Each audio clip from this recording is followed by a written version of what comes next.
Hi, welcome to my video. So in today's video, I am going to be showing you how you can self-host your n8n using Docker. So I also have a video like this on my YouTube channel, Digital Skills with Priska, if you want to self-host your n8n using Render or Railway. Now let's head straight into it. The very first thing you have to do for me is come to your browser and type docker.com.get started, because you need to download your Docker for you to be able to do this. Now, once you are here in this same interface, do not go and learn how to install Docker. Please click on download Docker desktop.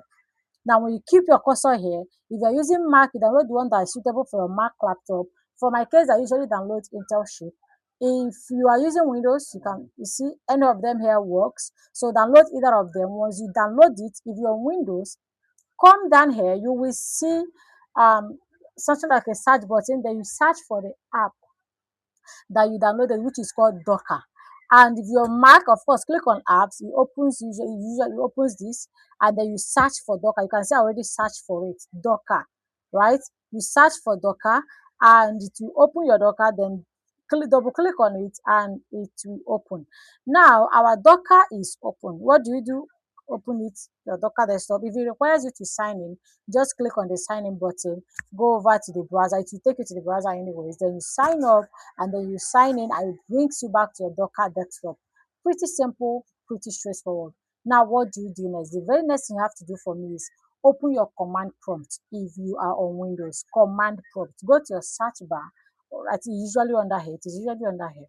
Search for command prompt, open it, and of course, you open it, and then if you're on Windows, get your terminal open. Click on terminal like me, and the very first command you have to run is what we call create. Let me open that on my notebook.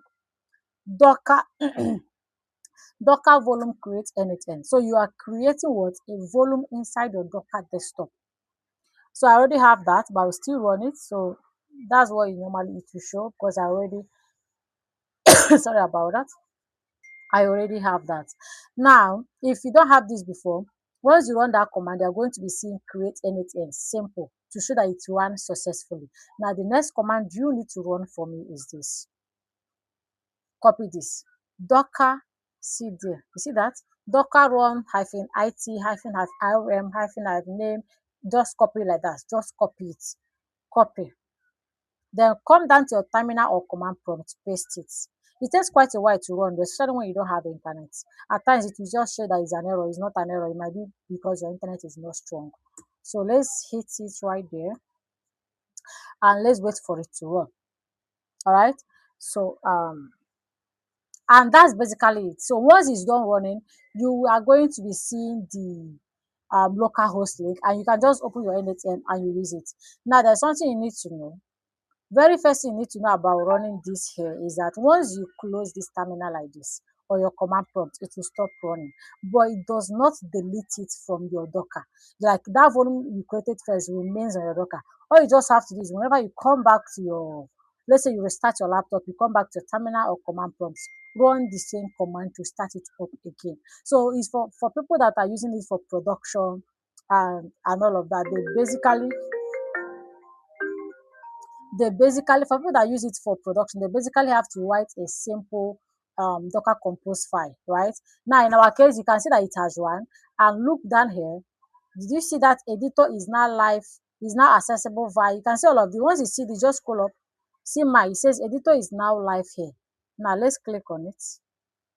And we find ourselves right inside here. And of course, our n8n will open, and that is it. Very simple, very straightforward.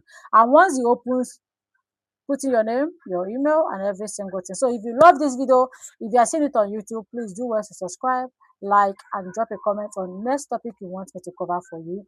And if you are seeing it on TikTok, please drop a comment, like, and also share. Thank you. See you in my next video.